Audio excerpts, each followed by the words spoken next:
बिस्मिल्लाहिर्रहमानिर्रहीम। अस्सलाम वालेकुम दोस्तों, बिलाल कॉन्सेप्ट्स में आप सबको खुशामदीद। आज हम जिस टॉपिक के बारे में बात करने वाले हैं वो है नियो रियलिज़म। इसको हम स्ट्रक्चरल रियलिज़म भी कहते हैं। इंट्रोडक्शन देखते हैं सबसे पहले, ठीक है। इसका तो असल में जो मेन थ्योरी है वो तो रियलिज़म ही है ना, लेकिन आपको पता है रियलिज़म की थ्योरी को दो अप्रोचेस में आपको पता है डिवाइड किया गया है। पहली अप्रोच हमने जो पढ़ ली है, जो कि ट्रेडिशनल अप्रोच है, जिसमें हमने क्लासिकल रियलिज़म हमने पढ़ लिया है। वो हमारी वीडियोस जो है ना आईआर की प्लेलिस्ट में मौजूद है, वहाँ पे आप देख सकते हैं। अब क्या है कि अब जो है ना वो साइंटिफिक अप्रोच आ गई मैदान में। तो साइंटिफिक अप्रोच ने फिर नियो रियलिज़म को जो है ना वो इंट्रोड्यूस करवाया, ठीक है। और इसके सबसे बड़े जो प्रोपोनेंट थे वो आपके केनेथ वॉल्ट्ज थे। केनेथ वॉल्ट्ज ने जो है सबसे पहले ये आइडेंटिफाई किया जो डिफरेंस है क्लासिकल रियलिज़म में और नियो रियलिज़म में, ठीक है। तो क्लासिकल रियलिज़म क्या है, एक सिंपल सा जो है ना ओवरव्यू मैं आपको देता हूँ इसका, कि पेसिमिज्म अबाउट ह्यूमन नेचर, यानी कि जो आपकी क्लासिकल रियलिज़म है वो ये मानती है कि जो ह्यूमन नेचर है वो पेसिमिस्ट है, यानी कि समझें, एक समय कहते हैं आप, जो आपका मायूस होता है, ठीक है, मायूसी की तरफ जो चीज़ आपको लेके जाए, ठीक है। तो ह्यूमन नेचर ऐसी है, ठीक है, या इसी वजह से वो एग्रेसिव है, फिर सेल्फिश है, और पता नहीं क्या क्या उसको आपने देखा है कि क्लासिकल रियलिज़म में ह्यूमन नेचर के ऊपर क्या क्या इल्ज़ामात लगाए जाते हैं। लेकिन नियो रियलिज़म जो है ना वो ह्यूमन नेचर के ऊपर इल्ज़ाम नहीं लगाते, बल्कि जो आपका इंटरनेशनल सिस्टम के अंदर आप देखते हैं एक स्ट्रक्चर है, उस स्ट्रक्चर के ऊपर इल्ज़ाम लगाते हैं कि दरअसल वो स्ट्रक्चर जो है ना वो ज़िम्मेदार है सारे मामले की, ठीक है।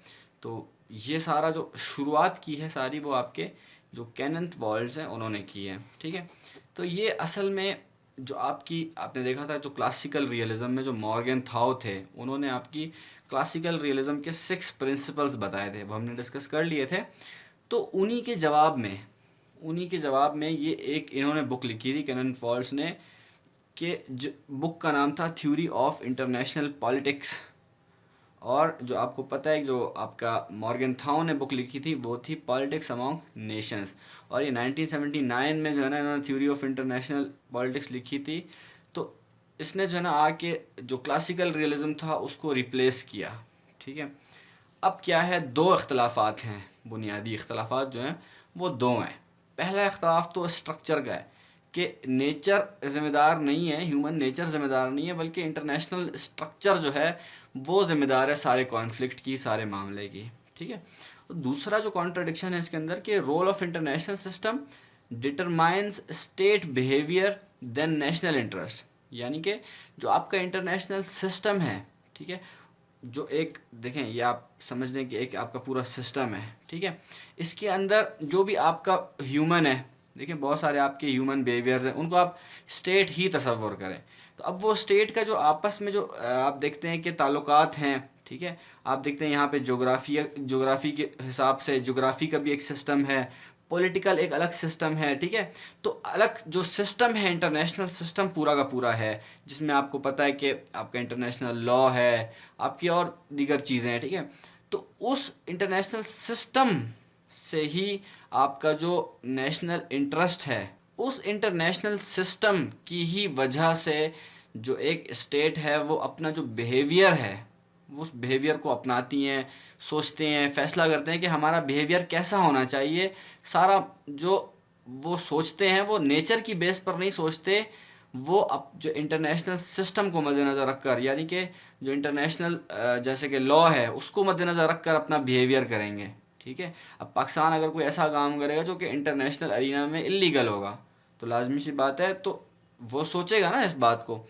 तो इनका दावा यही है नियो रियलिज़म का कि जो भी ऐसे कंट्रीज़ होंगे, ठीक है, वो अपने जो बढ़ाते हैं, जैसे कि पाकिस्तान मिसाल, सबसे बड़ी इसकी मिसाल पाकिस्तान की, कि आप देखें पाकिस्तान अगर अपनी मिलिट्री बढ़ा रहा है, एक्सपेंड कर रहा है, तो वो इसलिए तो नहीं बढ़ा रहा कि उसकी नेचर ऐसी है, ठीक है। नेचर तो हमारी आपने देखा कि हमने अपनी हमारी जो फॉरेन पॉलिसी है जो भी हम डिस्कस करेंगे कुछ टाइम बाद, तो उसमें आपने देखा है कि हमने नेबर्स के साथ सबके साथ अच्छे रिलेशंस, और हमने इंडिया के साथ भी अच्छे रिलेशंस बनाने की कई कोशिशें की हैं, ठीक है। लेकिन क्या है कि अब जो इंटरनेशनल सिस्टम ऐसा बन गया है कि हमें अपनी पावर्स को क्या एक्सपेंड करना पड़ता है। तो एक इंटरनेशनल सिस्टम ऐसा बन गया है, हम एग्रेसिव नहीं है। ये हो सकता है कि उस इंटरनेशनल सिस्टम में जो बड़ी पावर है, वो अभी आगे हम डिस्कस करेंगे कि बड़ी पावर की क्या हरकतें होती हैं इस सिस्टम में, इस स्ट्रक्चर के अंदर। ठीक है बाबा, हम डिस्कस करते हैं आगे। तो प्राइमरी इंटरेस्ट जो है वो आपका पावर नहीं है बल्कि सर्वाइवल है। और सर्वाइवल, ठीक है, ये आपने समझा। अब देखिए पाकिस्तान का जो इंटरेस्ट है, ये पाकिस्तान के ऊपर सेम इसकी मिसाल फिट हो रही है सारी की सारी, कि पाकिस्तान जो है ना वो, अब आप गौर कर करें तो पाकिस्तान एक नियो रियलिस्ट कंट्री है। ठीक है, वो कैसे कि पाकिस्तान जो है ना, देखिए अब उसके लिए पावर बढ़ाना वो नहीं है कि मैं पावर बढ़ाऊं। पावर बढ़ाने की अगर बात होती तो पाकिस्तान फिर दुनिया में और लोगों के साथ भी उसकी जो है ना वो होती, टस्सल होती। लेकिन असल में पाकिस्तान का जो मेन पर्पस है वो क्या है, वो सर्वाइवल है। तो रियलिस्ट वालों का ये कहना था कि जो मेन आपका जो इंटरेस्ट है वो क्या है, वो पावर है। लेकिन इनका कहना है कि भाई सर्वाइवल है, और सर्वाइवल के चक्कर में ही आप पावर बढ़ाते हो, जैसा कि एग्जैक्टली पाकिस्तान कर रहा है। ठीक है, पाकिस्तान इसलिए तो नहीं कर रहा ना कि उसको खामखाई पावर बढ़ानी है, नहीं, बल्कि सर्वाइवल एक वजह है। और सर्वाइवल क्यों एक वजह है, क्योंकि इंटरनेशनल सिस्टम जो है वो ऐसा है, इंटरनेशनल जो स्ट्रक्चर है वो ऐसा है। अब व्हाट इज स्ट्रक्चर, सवाल पैदा होता है कि भाई ये स्ट्रक्चर क्या भला है आखिर। ठीक है, तो क्या है कि आप देखते हैं कि इनका जो स्ट्रक्चर है, इनकी जो मतलब स्ट्रक्चर के अंदर इनकी जो मेन आपको पता है सोच है वो दिखेगी इनको, इनकी आपको। ठीक है, ये कहते हैं, सबसे पहली बात ये कहते हैं कि जो ये स्ट्रक्चर है पूरा, इसमें जो आपकी डोमेस्टिक पॉलिटिक्स है उसका इंटरनेशनल पॉलिटिक्स के ऊपर कोई इम्पैक्ट नहीं होता, दोनों का आपस में कोई ताल्लुक नहीं है। डोमेस्टिक रिलेशन जो है ना आपके अपने अलग हैं, डोमेस्टिक मामलात अलग हैं, और इंटरनेशनल पॉलिटिक्स में आपकी जो है ना वो क्योंकि देखिए जो रियलिज्म वाले थे उन्होंने जो कहा था ना कि डोमेस्टिक, जैसे कि उन्होंने ह्यूमन नेचर की बात की थी, तो ऑटोमेटिकली नेचर तो आपको पता है डोमेस्टिक लेवल की ही बात है ना। तो नेचर के ऊपर उन्होंने बात की थी, तो इन्होंने कहा कि भाई डोमेस्टिक जो है मामला उसका कोई ताल्लुक नहीं है इंटरनेशनल पॉलिटिक्स से। लेकिन रियलिज्म वालों का यही कहना था कि भाई ये डोमेस्टिक पॉलिटिक्स का ही तो रोल है जो आगे जाता है। ठीक है, यही जो आपकी आम पब्लिक है, इन्हीं का तो नेचर है जो आगे जाकर पॉलिटिक्स में पार्टिसिपेट करता है। क्योंकि जैसी इनका मिजाज होगा, देखें ये जो कुछ आपके पब्लिक है, आवाम है, ये एग्रेसिव हैं सारे के सारे, तो ये लीडर भी ऐसा ही चूज करेंगे जो कि एग्रेसिव होगा। सबसे बड़ी मिसाल इंडिया की आ गई फिर से आपके पास। ठीक है, तो आप देखते हैं कि ये एग्रेसिव जो है ना वो, आप देखते हैं कि जो डोमेस्टिक पॉलिटिक्स है, डोमेस्टिक पॉलिटिक्स उसका इम्पैक्ट पड़ रहा है आपके इंटरनेशनल पॉलिटिक्स के ऊपर। लेकिन नियो रियलिज्म वालों का ये कहना है कि भाई डोमेस्टिक का कोई भी इंटरनेशनल पॉलिटिक्स के साथ कोई ताल्लुक नहीं है, बल्कि इंटरनेशनल पॉलिटिक्स के अंदर ऑटोनोमी है। मतलब इंटरनेशनल पॉलिटिक्स के अंदर आप बिल्कुल आज़ादी के साथ कुछ भी आप चाहे जो चाहो आप कर सकते हो, आपको रोक टोक वाला कोई काम नहीं होगा। ठीक है, अब इसकी भी एक वजह है, देखिए बात से ही बात निकल रही है सारी की सारी, कोई रिलेशन नहीं है, फिर ऑटोनॉमी है इसीलिए। ठीक है, और एनार्किकल सिस्टम है आपके पास। ठीक है, एनार्की कैसे है कि एनार्की देखिए आपकी जो यही एनार्की की वजह से आपकी जो इंटरनेशनल पॉलिटिक्स है वो ऑटोनोमस हुई है ना। क्योंकि देखिए अब ये डोमेस्टिक आपके देखें 4 प्रोविंस आ गए, उसके ऊपर आपकी एक फेडरल गवर्नमेंट आ गई। अब इस गवर्नमेंट के ऊपर कोई गवर्नमेंट है क्या, नहीं है। ठीक है, हम ऐसा प्रिटेंड करते हैं कि है, हम कहते हैं भाई इंटरनेशनल लॉ है, हम कहते हैं यूएनओ है, लेकिन अगर आप उनकी कॉम्प्लेक्सिटीज़ में जाएंगे, आप खुद गौर करेंगे तो आपको पता चलेगा कि नहीं, ऐसा नहीं है। स्टेट जो हैं, स्टेट्स वो बहुत सारी चीज़ों में सोवरेन है, खुद मुख्तार हैं, फ्री टू एक्ट। ठीक है, फ्रीली एक्ट कर सकते हैं आप। तो ये आप ये क्यों, एनार्किकल सिस्टम की वजह से। तो एनार्किकल, यही एनार्की का जो स्ट्रक्चर है, बेसिकली बात सारी ही सारी इस एनार्की के ऊपर है, नेचर के ऊपर नहीं है। जो रियलिज्म वालों का जो बात थी कि नेचर जिम्मेदार है, सारी मसले की जड़ है, तो इनका कहना है नियो रियलिज्म वालों का कि नहीं, नेचर जिम्मेदार नहीं है, ये एनार्की जो है ना इसकी वजह से सारा मसला ख़राब है। एनार्की ऐसी है। अब एनार्की के अंदर आप देख रहे हैं कि कितने तमाशे हो रहे हैं। खुद आपको नज़र आएगा कि हर स्टेट जो है ना, जब अपना इंटरेस्ट परस्यू करने की कोशिश करेगी तो फिर आपको पता है कि लड़ाई झगड़े तो होंगे। तो इसीलिए ये एनार्की ऐसी है जिसकी वजह से स्टेट जो है ना वो अपना बिहेवियर शेप करता है, सोचता है, डिसीजन मेकिंग करता है। तो यही एनार्की है वो। क्योंकि नेशनल इंटरेस्ट जो है ना, नेशनल इंटरेस्ट जो है वो सेकेंडरी फैक्टर है। पहला फैक्टर क्या है? उस जगह पर सरवाइव करना जहाँ पर जो है ना, समझे एक किस्म की जो है ना कोई ऊपर वो नहीं है। आप देखते हैं, जब एक मिसाल सबसे ज़्यादा मैं देता हूँ लोगों को, कि जब आप देखते हैं कि घर के अंदर आपके जो है ना वो अब्बू नहीं होते, बहन भाई सारे होते हैं, तो आप देखते हैं कि घर के अंदर फिर एक तमाशा बड़ा खड़ा हुआ होता है। ठीक है, यही वो मसला है एनार्की का सारा कि फिर जब अब्बू नहीं होते तो फिर अब्बू होते तो एनार्की उनकी होती है। फिर मतलब एनार्की तो फिर जो है ना वो हो जाती है, ख़त्म हो जाती है। ठीक है, लेकिन अभी अब्बू नहीं है, अब्बू बाहर है, तो फिर इस घर के अंदर जो है ना वो एनार्की का सिस्टम चल रहा है। आप लोग अपने घर में खुद देखें कि फिर जो मतलब बहन भाई आपस में ये फिर अक्सर लिहाज नहीं करते कि ये बड़ा है या छोटा है। वो फिर अपनी पावर्स को शो ऑफ करने की कोशिश करते हैं। ठीक है, तो मसला कब पैदा हुआ?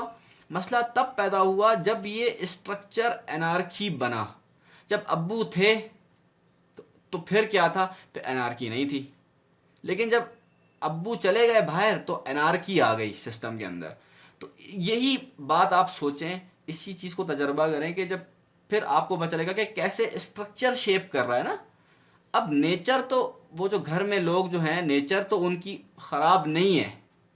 ठीक है, क्योंकि वो तो अपना जो है ना उनकी जो है ना कोई वो तो नहीं है नेशनल, मतलब बाहर उनका कोई ताल्लुक नहीं है। जैसा कि नियो रियलिज्म वालों का कहना है कि जो अंदर के लोग हैं उनका बाहर कोई ताल्लुक, बाहर की इंटरनेशनल पॉलिटिक्स से कोई ताल्लुक है नहीं।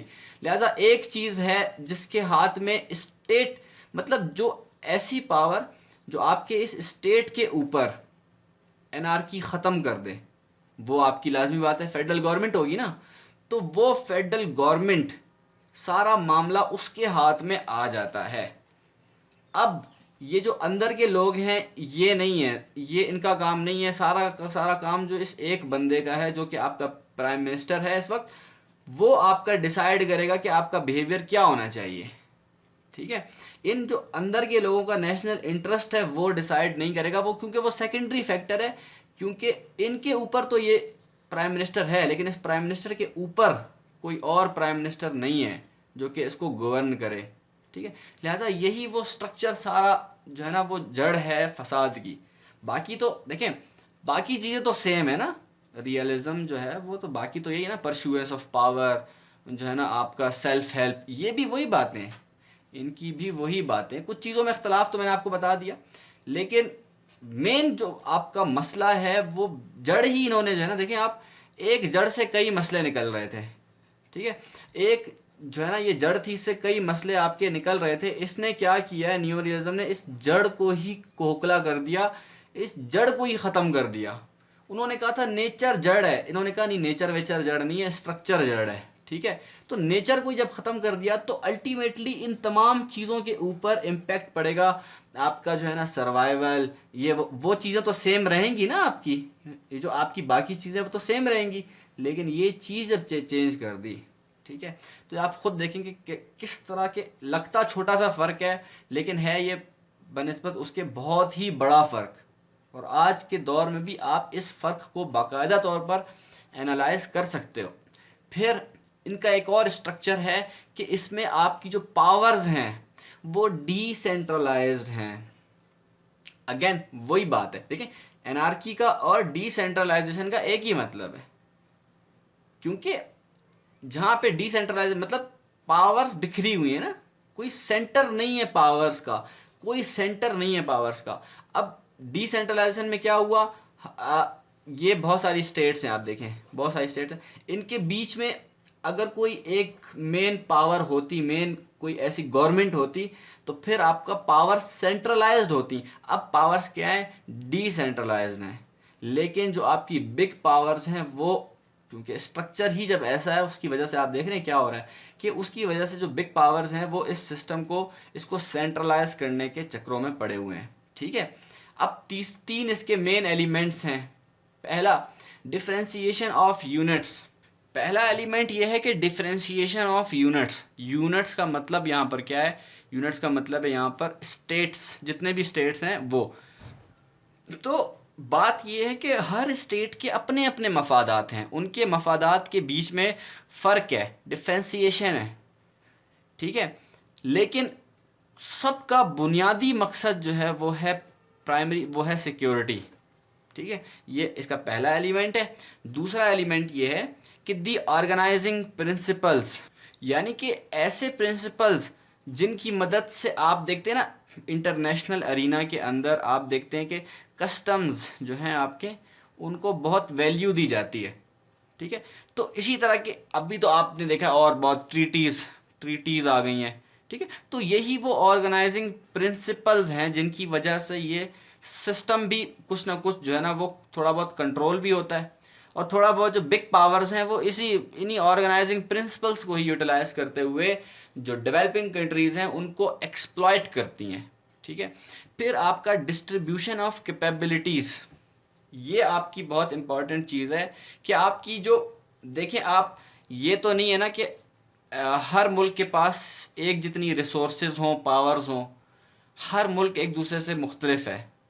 तो जो कैपेबिलिटीज़ हैं उनकी जो डिस्ट्रीब्यूशन है वो मतलब किसी के पास ज़्यादा है, किसी के पास कम है। ठीक है, तो इस वजह से ये इस स्ट्रक्चर का बहुत इंपॉर्टेंट हिस्सा है कि डिस्ट्रीब्यूशन ऑफ रिसोर्सेज जो हैं वो ठीक नहीं है, अनजस्ट हैं। ठीक है, तो इसी वजह से आपका मामला सारा डिस्ट्रीब्यूशन ऑफ कैपेबिलिटीज़ की वजह से भी ये स्ट्रक्चर आपका वजूद में आता है। तो यही सारा वो स्ट्रक्चर है जिसकी वजह से सारा मामला ख़राब हो रहा है। अब हम देखते हैं इस स्ट्रक्चर का इम्पेक्ट क्या पड़ रहा है। ठीक है, जो एनार्की है आपका, बेसिकली अब आपने ये लफ्ज़ अपना जो है ना याद रख लें कि एनार्की है। एनार्की को आप जहन में रख लें कि न्यो रियलिज्म की एक ही बात है कि एनार्की की वजह से सारा खेल ख़राब है, लड़ाई झगड़े होते हैं। तो अब क्या है, इस इम्पैक्ट, जो इसके इम्पैक्ट हैं एनार्की के, वो देखते हैं। अब क्या है कि जब सिक्योरिटी की बात आती है, ठीक है, तो क्योंकि एनार्की है, अब कोई आपकी मदद तो करेगा नहीं, कोई गवर्नमेंट तो नहीं है जो आपको बचाएगी। ठीक है ना, कोई पुलिस तो नहीं है जो आपको चोरों से बचाएगी, तो आपको अपनी मदद खुद ही करनी पड़ेगी, सेल्फ हेल्प।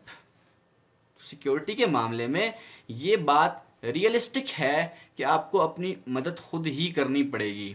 तो ये भी वही बात आपकी जो है वो रियलिज्म, क्लासिक रियलिज्म की बात है ना। तो मैंने वही बात की आपको कि स्ट्रक्चर की वजह से, देखें स्ट्रक्चर की वजह से बुनियाद में ही फ़र्क आ गया। ठीक है, अब आप देखें तो मिसट्रस्ट भी है बहुत ज़्यादा। ठीक है, इसी एनार्की की वजह से। क्यों? क्योंकि अगर देखें बहुत ही सॉफ्ट डायमेंशन की अगर बात करें, जैसे कि आपका इकोनॉमिक और ट्रेड, सॉफ्ट डायमेंशन है ना, इसमें तो आपको पता है लोग खुश होते हैं। आप किसी, देखिए आप कोई दुकान खोल के बैठे और आपके पास कस्टमर आए तो आप खुश होंगे ना। तो इसी तरह से जब लोगों के ट्रेड्स आपस में बढ़ते हैं, मुल्कों के इकोनॉमिक और ट्रेड में जो है ना इजाफा होता है, तो लाजमी सी बात है फिर जो है ना वो बहुत ही एक अच्छा रिलेशन बनता है। लेकिन इस सॉफ्ट डायमेंशन, बहुत एक सॉफ्ट डायमेंशन में भी मिसट्रस्ट बहरहाल मौजूद है, और वो मिसट्रस्ट को भी आप कई जगहों पर ऑब्ज़र्व कर सकते हैं। बहुत जगहों पर मैं आपको मिसाल दे सकता हूँ। आप उस मिसट्रस्ट को इंडिया के पर्सपेक्टिव में देख सकते हैं, यूनाइटेड स्टेट्स के पर्सपेक्टिव में देख सकते हैं, आप जो है ना बहुत सारी जगहों पर आप उसको देख सकते हैं। ठीक है, तो आपका जो है ना हर वक्त आपका एक ख़तरा आपके सर पे मंडलाता रहता है, रेसिप्रोकल वुल्नरेबिलिटी। इसका मतलब क्या है कि देखिए आपने इकोनॉमिक्स या ट्रेड या किसी भी किस्म के रिलेशनशिप्स रखे, तो अगला बदले में आपको कोई नुकसान ना पहुंचा दे, इस बात का डर होना, इसी का मतलब है रेसिप्रोकल वुल्नरेबिलिटी, यानी कि आपको डर है कि आपको नुकसान पहुंचाएगा अगला। ठीक है, तो इस चक्कर में आकर इस बात से जो है ना वो डर कर बहुत से लोग क्या करते हैं, बहुत से मुल्क क्या करते हैं कि वो रिलेटिव गेन की तरफ जाते हैं रादर देन एब्सोल्यूट गेन। तो अब एब्सोल्यूट गेन क्या है, ये तो एक जो है ना वो लिबरलिज्म की फ़िलासफ़ी है। ठीक है, इसका मतलब है एब्सोल्यूट गेन का मतलब है कि भाई जो भी हमारे मुल्क हैं, बहुत सारे स्टेट्स हैं, वो मिल बांट कर जो है ना वो खाएं, एक साथ मिलकर रहें, ठीक है, कोऑपरेशन करें, बेनिफिट्स दोनों के होंगे, ठीक है। तो ये नियो लिबरल अप्रोच है। लेकिन अब हम फिलहाल नियो रियलिस्ट अप्रोच देख रहे हैं, तो उसकी जो मेन बात है कि वो रिलेटिव गेन होना चाहिए। रिलेटिव गेन का मतलब है कि मैंने ये कोशिश करनी है कि मैं सुपर पावर बनूं, ठीक है, ये मेरी कोशिश होनी चाहिए कि मैं सुपर पावर बन जाऊं। Priority to be on top. Universal domination की आप बात करते हो कि आपको यूनिवर्सल डोमिनेशन मिले, ठीक है। फिर आप क्या करते हो, इस चक्कर में आकर आप अलायंसेस बनाते हो, alliances to maintain balance of power. अब एक स्टेट बहुत ज़्यादा पावरफुल है, ठीक है, काफ़ी ज़्यादा पावरफुल है, तो अब क्या होगा, 2-3 स्टेट्स मिल गई जैसे कि रीजनल लेवल के ऊपर, तो आप देखेंगे इससे बड़ी पावर बन गई। अब इसी तरह के बहुत से अलायंसेस आपको इस दुनिया के अंदर नज़र आएंगे जो कि एग्जैक्टली नियो रियलिस्ट जो है ना वो अप्रोच की बात करते हैं, ठीक है। इसकी सबसे बड़ी मिसाल आपको मैं दिखा दूंगा, आपका SCO, ठीक है। फिर एक और आप देखते हैं बेल्ट एंड रोड इनिशिएटिव, बिल्कुल सेम यही चीज़ है कि आप अलायंस बना रहे हो to counter your strategic competitor, ठीक है। तो आप ये वाला काम कर रहे हैं। तो अब क्या है, हम ये समझते हैं कि बैलेंस ऑफ पावर का क्या गेम है सारा, क्योंकि बैलेंस ऑफ पावर को समझना थोड़ा सा ज़रूरी है यहाँ पर। ऑल्दो इसका टॉपिक थोड़ा अलग से भी है, आपके सिलेबस में है बैलेंस ऑफ पावर का टॉपिक अलग से, लेकिन इस मौके पर आपको बैलेंस ऑफ पावर को थोड़ा सा समझना ज़रूर पड़ेगा, ताकि आपको एनार्की के अंदर होने वाले जो फड्डे हैं, परेशानियां हैं, उसका पता चले आपको, ठीक है। अब सोल्यूशन की बात यहाँ पर आकर तकरीबन ख़त्म हो रही है, क्योंकि देखिए नियो रियलिस्ट का भी दावा था कि भाई जो है ना ये जो मसले हैं ये वो आप जो है ना वो कानून बनाए, मतलब आप एक जो है ना यूनिपोलैरिटी आएगी तो हालात अच्छे हो जाएंगे, उनका यही दावा था ना। तो लेकिन यूनिपोलैरिटी आई भी, अब आपने देखा यूनिपोलैरिटी आने के बाद भी दुनिया के अंदर तो काफ़ी फड्डे हो रहे हैं, ह्यूमन राइट्स वायलेशन तो अब भी हो रही हैं, ये तमाम मसले तो अब भी हो रहे हैं, ठीक है। तो इसी वजह से आपका नियो रियलिज्म जो है उसने क्या किया, तो ये जो नियो रियलिज्म वाले हैं इन्होंने भी देखें, इनके ऊपर क्रिटिसिज्म भी सबसे बड़ा यही किया जाता है कि सोल्यूशन के मामले में जो है ना वो इनके पास कुछ ख़ास बात है नहीं, ठीक है। देते तो हैं कुछ ना कुछ बात तो कर देते हैं, लेकिन होता कुछ भी नहीं है। बैलेंस ऑफ पावर कर लो आप, तो बैलेंस ऑफ पावर भी कई जगह पर हुआ, फिर भी होती है, फड्डे होते हैं फिर भी, ठीक है। तो वो कैसे होगा ख़त्म मामला, नहीं देखिए बात शुरू तो छोटे ही फड्डे से होती है ना, फिर बड़ी होती है बाद में जाकर। तो हमने तो छोटे फड्डे को रोकना है ताकि वो बड़ा ना हो जाए। अब हम छोटे मोटे फड्डों पर हम ध्यान नहीं दे रहे, ठीक है। तो इसी वजह से हम सॉल्यूशंस नहीं देते। सॉल्यूशंस इनके पास जो है ना वो अगर देते भी हैं तो आप देखते हैं कि वो इतने ज़्यादा सक्सेसफुल नहीं होते। हाँ, मगर एक्सप्लेन करने के मामले में, इंटरनेशनल रिलेशंस को एक्सप्लेन करने के मामले में, ख्वाह वो रियलिज्म हो या नियो रियलिज्म हो या आपका आइडियलिज्म या नियो आइडियलिज्म या नियो लिबरलिज्म हो और थ्योरीज हों, तो उनके यहाँ जो फिलोसफर्स हैं उनके पास बड़े तगड़े दलाइल हैं अपनी थ्योरीज के। और ठीक है, हर बंदे के पास अपनी जो भी वो देखें, एक IR का आदमी जो होता है उसकी एक थ्योरी जब वो पढ़ता है तो वो समझे अपने आप अपने दिमाग के अंदर एक जो है ना वो एक सॉफ्टवेयर इंस्टॉल कर रहा होता है। तो अब आपके पास जो है ना वो इंटरनेशनल अरीना को समझने के लिए आपके पास एक थ्योरी होती है कि आपका जो है ना वो स्ट्रक्चर क्या है। आप समझते हो कि भाई आप अगर आपका मिजाज है नियो रियलिस्ट, तो आपके अंदर ये तमाम चीज़ें पाई जाएंगी। तो आप लोग अपने अपने ऊपर भी गौर करें कि आप लोगों की नेचर कैसी है, ठीक है। अपने आप को प्राइम मिनिस्टर बनाकर देखें, लेकिन उसके लिए लाजमी बात है आपको अल्टीमेटली नॉलेज की ज़रूरत तो पड़ेगी ताकि आप डिसीजन मेकिंग कर सकें।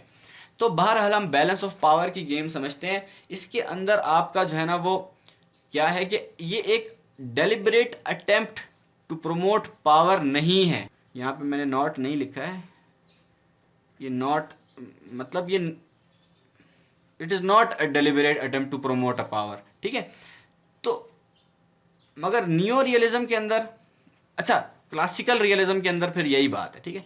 क्लासिकल रियलिज्म कहता है कि भाई ये आप जो है ना वो खुद से बनाते हैं अलायंसेस, जानबूझ के आप बनाते हैं। लेकिन जो बैलेंस ये जो नियो रियलिज्म वाले ये कहते हैं भाई नहीं, ये आपका जो है ना वो ऑटोमेटिकली बनते हैं। ठीक है, ये आपका डिप्लोमेटिक एफर्ट्स का, आपके डिप्लोमेटिक रिलेशंस के लिए की मदद से आपका ये हासिल नहीं होता कि आप किसी से बातचीत करके, निगोशिएशंस करके आप किसी के साथ अलायंस बना लो, नहीं, बल्कि ये ऑटोमेटिकली होता है, नेचुरल, एक नेचुरल फिनोमिनॉन है ये। It is an unintentional and inevitable, यानी कि ये एक तो है भी आप अपनी मर्जी से नहीं बना रहे, खुद ब खुद आपका जो है ना ये बन रहा है, और दूसरा ये बनेगा भी ज़रूर, इनएविटेबल है ये नेचुरल है, लिहाजा ये होगा ही होगा। ठीक है, तो अब क्या है outcomes of interactions under anarchy. तो बैलेंस ऑफ पावर जो है ना वो एक आउटकम है आपके जो है ना मतलब कुछ ना चाहे बगैर एक आउटकम आपका आता है बैलेंस ऑफ पावर की शक्ल में। ठीक है, तो ये आपका जो है ना वो एनार्की के अंदर इस तरह का सिस्टम हो जाता है, खुद ब खुद होता है, ये नियो रियलिस्ट वालों का दावा है। तो इसकी भी एवोल्यूशन आपकी जो है ना वो होती है। कैसे एवोल्यूशन हुई है आपकी बैलेंस ऑफ पावर की, कैसे एवोल्यूशन होती है, कैसे देखिए आप, पहले आपकी जो है ना वो सबसे पहले जो है ना मल्टीपोलैरिटी, दुनिया के अंदर कई पावर्स थी, आपका यूके था, फ्रांस था, आपका जो है ना वो अमेरिका था, आपका जापान था, ठीक है, इटली था, आपका जो है ना वो जर्मनी था, बहुत सारी जो है ना पावर्स थी, मल्टीपोलैरिटी थी, और ये ऐसी पावर्स थी जो वर्ल्ड ग्लोबल लेवल पर एक दूसरे को टक्कर देने की सलाहियतें रखती थी। तो उस वक्त मल्टीपोलैरिटी थी।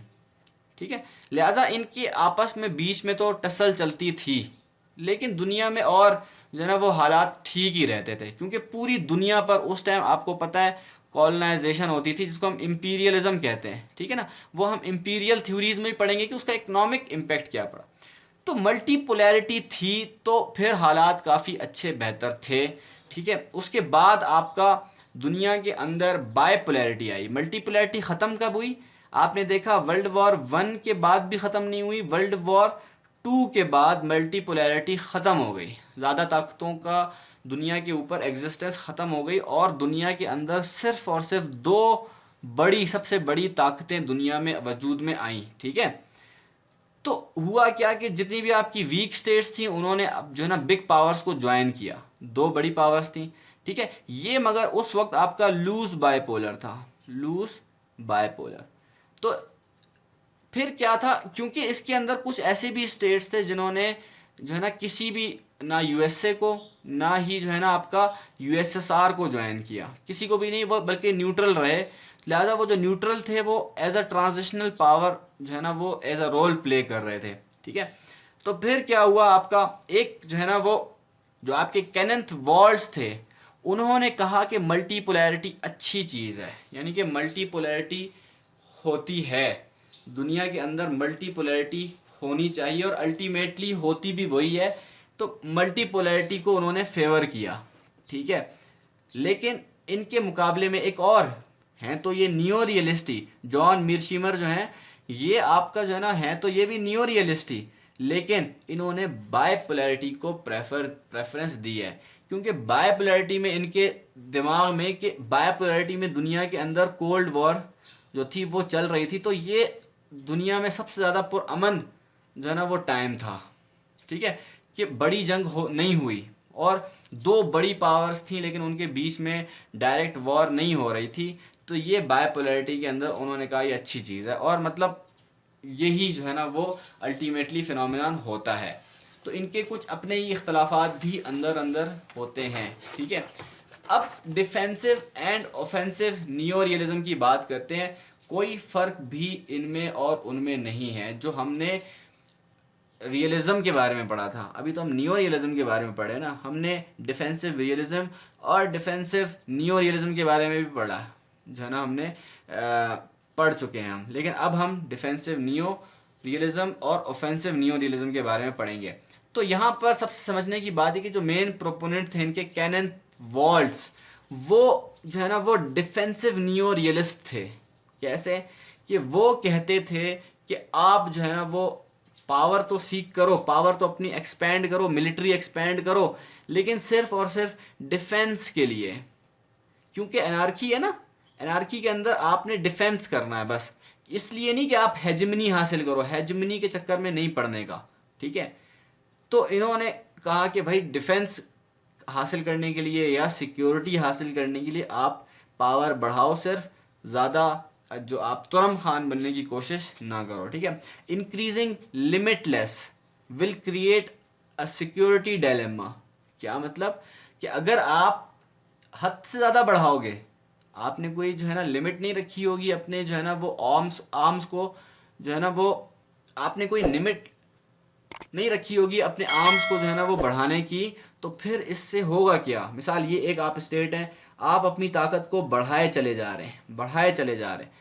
अब आसपास की जो स्टेट्स हैं ये जो है ना वो थोड़ा सा सोच में पड़ जाएंगी, थोड़ा सा सोच इनके दिमाग में आएगी कि यार ये क्या हो रहा है, और इनके दिमाग में यही बात आएगी कि भाई ये दुनिया के ऊपर कब्जा करने के चक्कर में है, लिहाजा ये सारे मिल के क्या करेंगे, आप अकेले के ऊपर हमला कर देंगे तो इससे बड़ा फड्डा हो जाएगा, मसला ख़राब हो जाएगा। लिहाजा कैनेथ वॉल्स कहते हैं नहीं भाई, डिफेंसिव नियो रियलिज्म ही होना चाहिए, ऑफेंसिव की चक्कर में पड़ने की ज़रूरत नहीं है।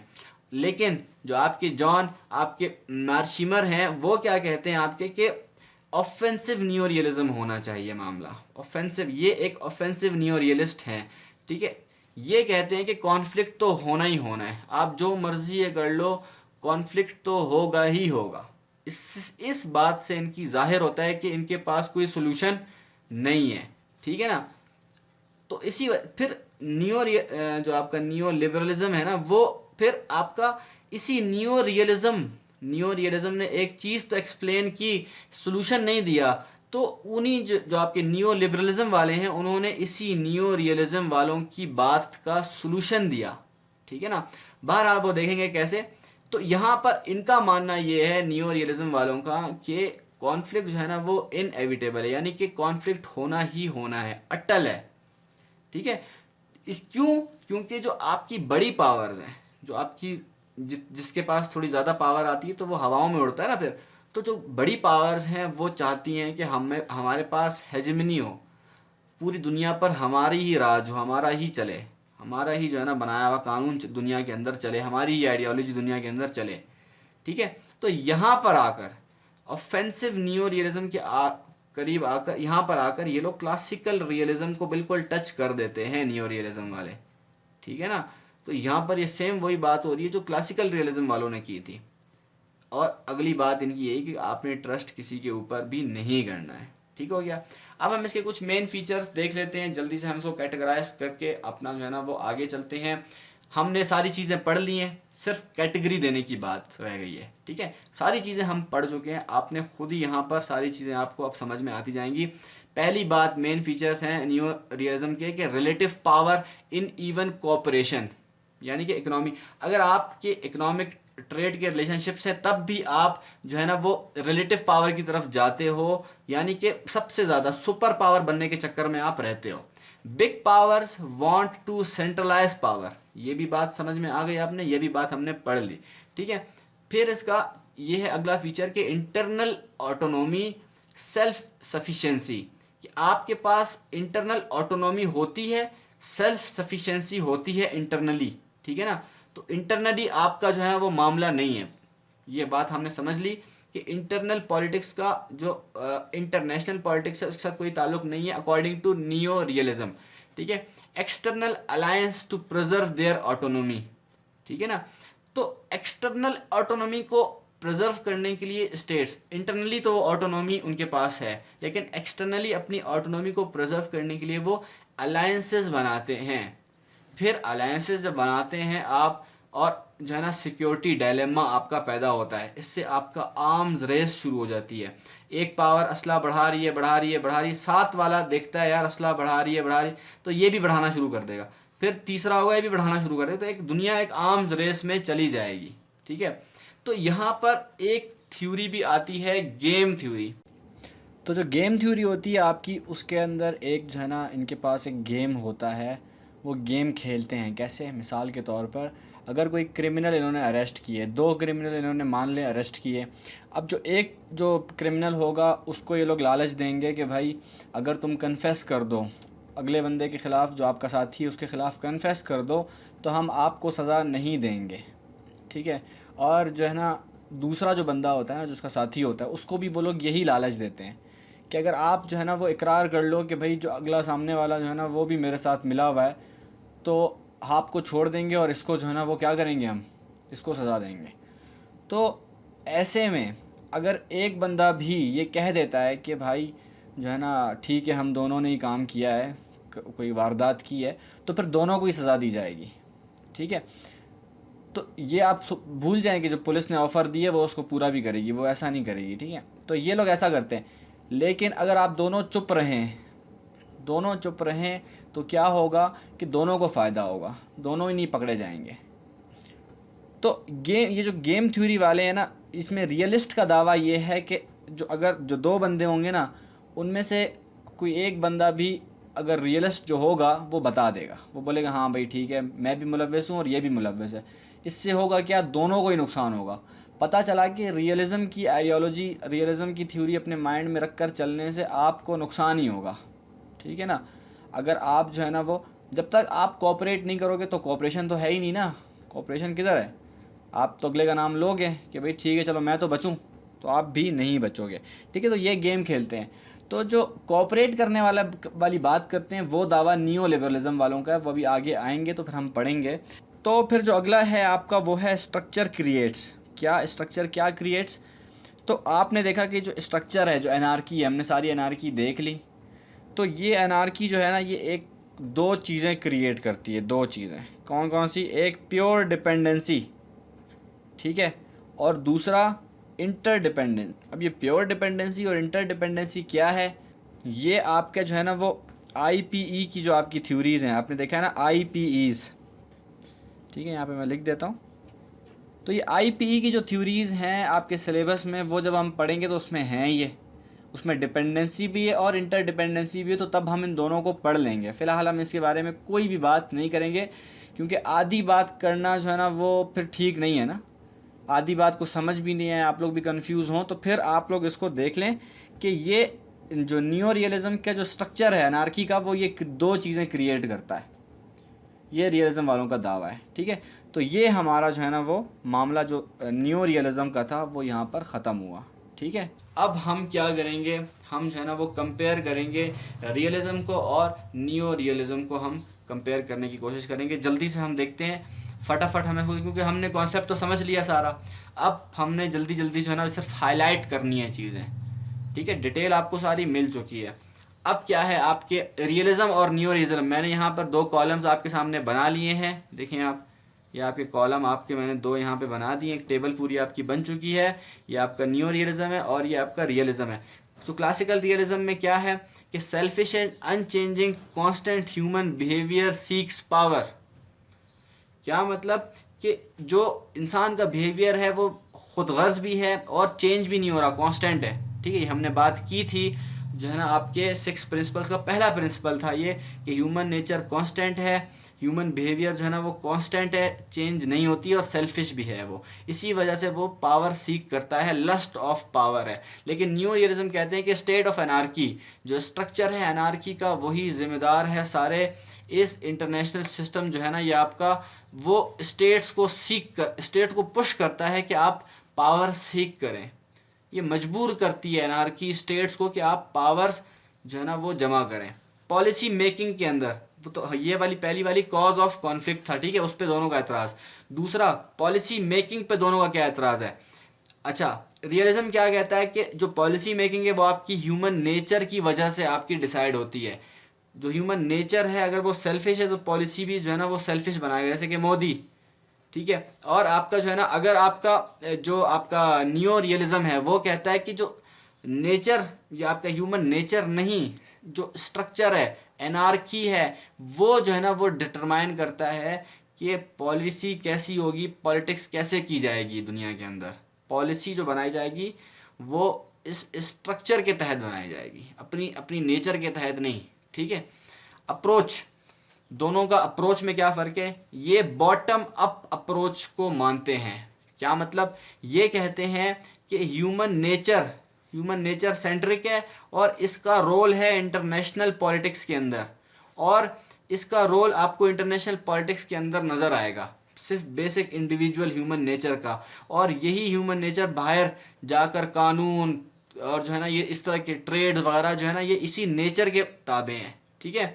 तो ये नेचर जो है ना ये सारा काम कर रही है, जबकि ये कहते हैं टॉप डाउन अप्रोच, कि इंस्टीट्यूशंस जो है ना वो ऑटोनोमस हैं और वो कंट्रोल करती हैं ह्यूमन नेचर को। ह्यूमन नेचर को कौन कंट्रोल कर रहा है? जो इंस्टीट्यूशंस हैं। इंस्टीट्यूशंस क्या होती हैं? इसमें आपकी रिजाइम्स होती हैं, आपकी इंटरनेशनल ऑर्गेनाइजेशंस होती हैं, ये तमाम चीज़ें इसमें होती हैं। वो क्या होती है वो हम आगे जाकर ज़रूर देखेंगे नियो लिबरलिज्म के कॉन्सेप्ट में। अब हम इंटरनल पॉलिटिक्स देखते हैं दोनों की। दोनों इंटरनल पॉलिटिक्स के बारे में क्या कहते हैं। ये कहता है, जो रियलिज्म है वो कहता है कि अगर आप अपने मुल्क के अंदर मोरालिटी यानी कि अखलाकियात का दायरा आप अपने मुल्क के अंदर लाओ, तो ये आपका जो है ना एक मिस्टेक होगा। आपको करना क्या है? आपको डिक्टेट ऑफ पावर का यूज़ करना है अपने इंटरनल, अपने मुल्क के अंदर, डोमेस्टिक पॉलिटिक्स के अंदर, ठीक है। लेकिन जो नियो रियलिज्म वाले कहते हैं नहीं भाई, आपने डंडा वंडा नहीं करना है, खाम खां गले पड़ेगा आपके। आपने ये करना है अकॉर्डिंग टू सिचुएशन, आपने हैंडल करना है अकॉर्डिंग टू सिचुएशन। आपने जो है ना सारा मामला हैंडल करना है, क्योंकि स्टेट्स जो है वो रैशनल एक्टर्स हैं, क्योंकि सारा मामला बिहेवियर पे ना। आपने देखा कि जो साइंटिफिक अप्रोच है उसका सारा का सारा खेल ही बिहेवियर के ऊपर टिका हुआ है। ये बिहेवियर को ही जाकर जो है ना पकड़ते हैं सारे। तो मैंने आपको शुरू में बताया था कि नेचर और बिहेवियर इसका बहुत आपका दिमाग ख़राब करेंगे ये आईआर के अंदर। तो इनको आप समझें नेचर और बिहेवियर क्या होता है। कॉमन, दोनों के बीच में कॉमन क्या चीज़ है ये देख लेते हैं। Doubts about escape from conflict, यानी कि सॉल्यूशंस के मामले में दोनों के पास ही कुछ खास कहने को नहीं है, ठीक है। दोनों के ख्याल में जो है ना वो कॉन्फ्लिक्ट होगा ही होगा, कुछ भी आप करते रहो। हाँ, आप जो है ना वो टाल सकते हो कॉन्फ्लिक्ट को कुछ टाइम के लिए, लेकिन फिर वही मसला होगा।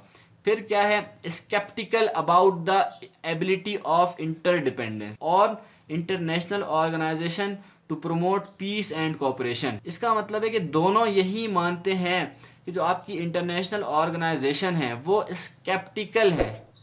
मतलब यहाँ पर भी वो समझ लें आप पैसिमिस्ट ही हैं, ठीक है। ये पैसिमिस्ट ही हैं, यानी कि नाउमीद ही हैं। उनको लगता नहीं है कि जो इंटरनेशनल ऑर्गेनाइजेशंस हैं वो पीस या कोऑपरेशन प्रमोट कर सकती हैं, इनको लगता नहीं है ये नियो रियलिज्म वालों। और इसी का जवाब दिया आपके नियो लिबरलिज्म वालों ने। नियो लिबरलिज्म वालों की क्या दास्तान है, इसके लिए इंशाअल्लाह ताला एक और वीडियो हम बनाएंगे। तो ये वीडियो हमारी यहीं पे ख़त्म होती है। मैं मिलता हूँ आपसे अगली वीडियो में, तब तक के लिए अपना ख्याल रखिएगा। अल्लाह निगहबान।